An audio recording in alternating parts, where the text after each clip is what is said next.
네, 오늘 우리 2023년 마지막 우리 토요 예배입니다. 시간이 참 빨리 지나갑니다. 뭐 한 것도 없는데 하루가 이렇게 훌쩍 지나가더니 그렇게 1년도 이렇게 훌쩍 지나간 것 같습니다. 한 해를 정리하면서 우리의 어떤 신앙생활은 어떠했는가 이렇게 돌아보게 되고, 또 우리에게 앞으로 주어지는 새로운 시간들을 또 어떤 마음으로 살아야 될지 우리가 생각해 보게 됩니다. 네, 오늘 읽은 말씀은 우리 예수님께서 마귀에게 시험을 당한 그러한 말씀 이야기입니다. 사실 우리가 이렇게 믿음 생활 이렇게 하면서 많이 흔들리고 또 시험 당하는 것은 전혀 이상한 일이 아닙니다. 우리 예수님도 시험을 당하셨기 때문입니다. 성령의 이끌리심을 받아 광야에서 40일 동안을 금식하시며 기도했던 예수님에게도 마귀는 접근했습니다. 마귀는 특별히 교묘한 질문들을 통해서 예수님을 죄악에 빠뜨리고 또 예수님의 사역을 망치려고 했습니다. 보면 질문들을 이렇게 살짝 비틀어서 그렇게 예수님을 유혹했습니다. 예수님에게도 시험을 했던 마귀가 우리를 집어삼키려고 덤비는 것은 너무나도 당연합니다. 우리 잘 아는 베드로전서 5장 8절에서 근신하라 깨어라 너희 대적 마귀가 우는 사자와 같이 두루다니며 삼킬 자를 찾는다라고 그렇게 경고하고 있습니다. 자, 그런데 오늘 말씀 우리 예수님께서 이런 마귀의 시험을 간파하시고 말씀을 통해서 승리하신 기록입니다. 예수님께서 승리하심으로 그 승리하심의 방법을 우리에게 보여주십니다. 네, 우리의 신앙을 흔드는 마귀의 첫 번째 전략을 우리가 살펴볼 필요가 있습니다. 그것은 바로 이 만일, if라는 겁니다. 네가 만일 하나님의 아들이어든, 마귀는 당연한 것에 이렇게 조건을 붙여서 이렇게 다가옵니다. 우리 어제 읽었던 마태복음 3장의 마지막은 하늘에서 나는 음성으로 그렇게 끝이 났습니다. 하늘로부터 소리가 있어 말씀하시되 이는 내 사랑하는 아들이요 내 기뻐하는 자라 하시니라. 하나님께서 예수님을 당신의 사랑하는 아들이라고 분명하게 말씀하시고 그렇게 선포하셨습니다. 근데 마귀는 이 사실을 알면서도 하나님의 아들이신 예수님에게 아주 교묘한 말장난을 걸며 유혹합니다. 네가 만일 하나님의 아들이거든. 하나님의 선포에 이렇게 조건을 거는 것, 이것이 마귀의 첫 번째 전략입니다. 하나님께서 우리를 있는 모습 그대로 온전히 사랑하시고 또 우리를 부르신다라고 선포하셨습니다. 예수님의 보혈로 우리를 자녀 삼아 주신다 약속하셨습니다. 또 우리를 구원해 주시고 하나님 나라의 백성으로 삼아 주셨습니다. 하나님께서 우리의 모든 인생을 책임져 주신다고 했습니다. 하나님 안에서 우리의 삶이 온전해진다라고 그렇게 성경은 기록하고 있습니다. 주님께서 우리의 모든 수고와 애씀을 반드시 귀한 열매로, 풍성한 열매로 맺으실 것을 약속하고 있습니다. 그래서 우리는 하나님의 축복의 통로가 된다라고 그렇게 말씀하고 있습니다. 자, 그런데 문제는 이 말씀들이 너무나 이렇게 아름답고 또 온전해서 우리가 이것들을 잘 못 받아들인다는 데 있습니다. 세상에 공짜가 어디 있나? 우리가 그래도 하나님께 뭘 드려야 하나님도 우리를 사랑하시지, 이런 마음들이 알게 모르게 우리에게 다가옵니다. 마귀가 이 틈을 이용합니다. 그래서 우리에게 속삭입니다. 만일 내가 하나님의 자녀라면 이런 게 있어야지. 이런 류의 이야기들을 끊임없이 우리에게 속삭입니다. 네가 정말 믿음이 있어? 너처럼 이렇게 믿음이 작은데 어떻게 구원을 받을 수 있을 거라 생각해? 네가 하나님을 사랑하지도 않으면서 어떻게 하나님의 사랑을 받을 수 있을 거라고 생각해? 네가 잘해야 은혜도 받고 또 복도 받는 거 아니겠니? 너의 예배를 하나님께서 받아주실 것 같아? 똑바로 드려야 예배도 받으시지. 네가 그렇게 죄를 짓고도 복을 받을 수 있을 것 같아? 하나님의 축복이라고 하는 것은 온전히 아주 열심히 주님만을 잘 섬기는 사람만 받을 수 있는 거예요. 이런 것들을 좀 더 노골적으로 이렇게 얘기하면 이럴 수 있을 것 같습니다. 너처럼 그렇게 가난한 사람이 하나님께 영광을 돌릴 수 있을 것 같아?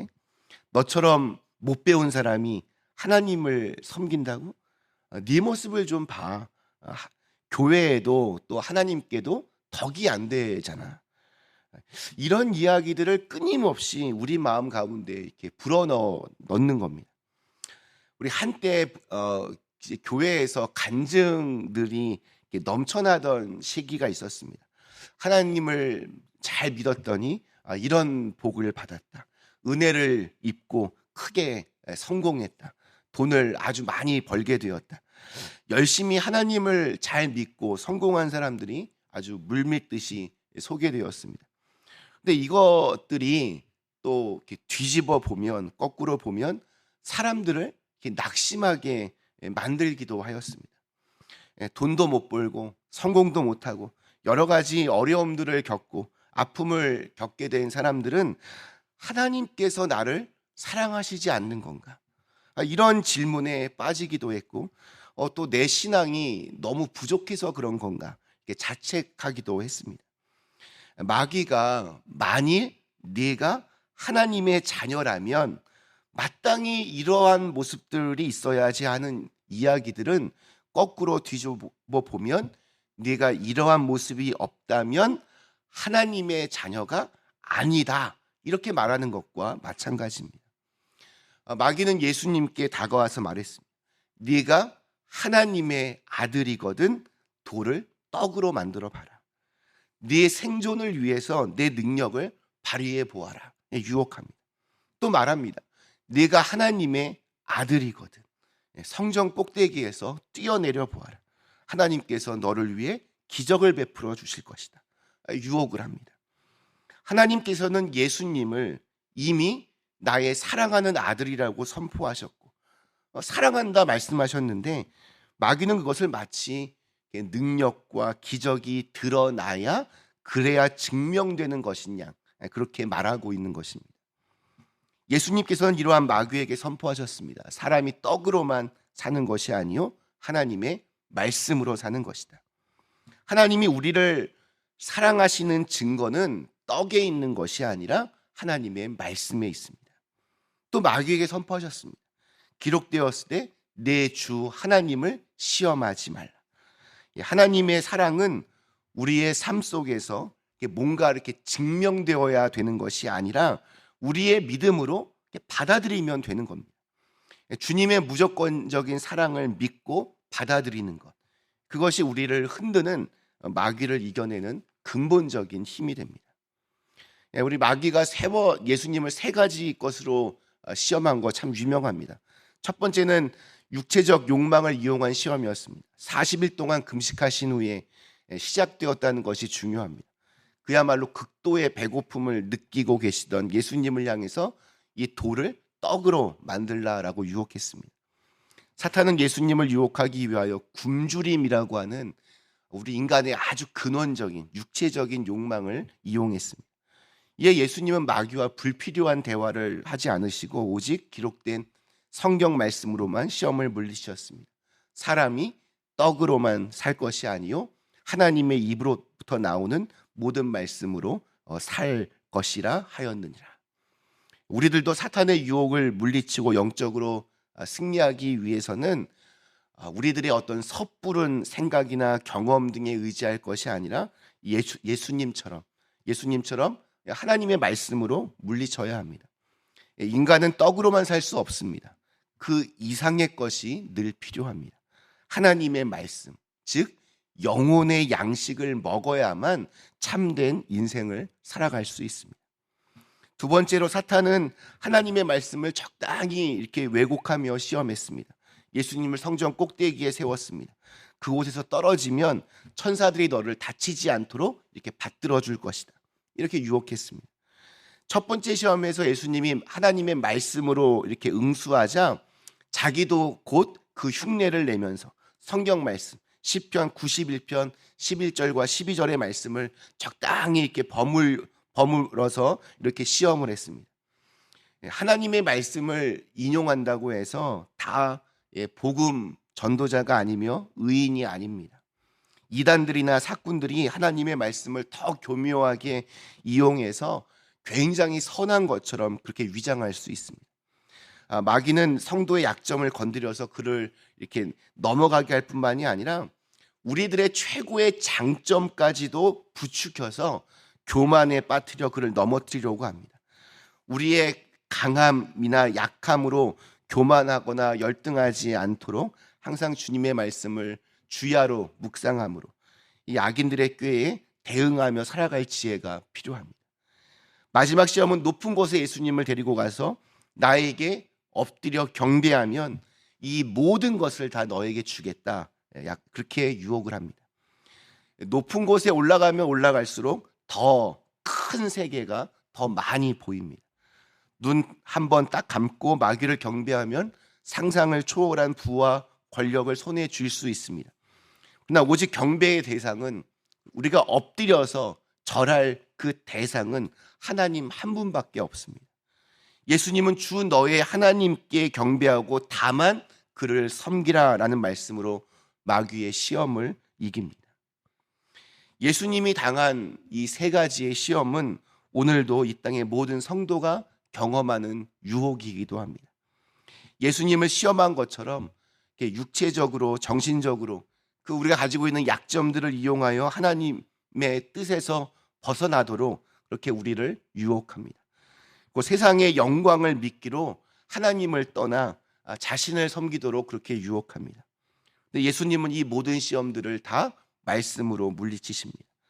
또 이러한 사실은 오늘 우리들에게도 똑같이 적용됩니다. 결국 우리 자신을 하나님의 말씀 앞에 바로 세우지 않으면 우리는 우리 자신의 욕망 앞에 우리를 세우게 될 것입니다. 말씀이 우리의 중심이 되지 못하면 굶주림으로부터의 욕망, 또 명예와 영웅심으로부터의 욕망, 세상 영광으로부터의 욕망이 우리의 삶의 중심이 될 것입니다. 마귀는 오늘도 계속해서 우리를 유혹합니다. 돈 없으면 곧 죽을 텐데 네가 힘이 있어야 가진 것이 많아야 하나님의 일도 할 수 있는 거야. 네가 정말 하나님의 자녀라면 이 세상에서 잘 돼야 되는 것 아니겠냐.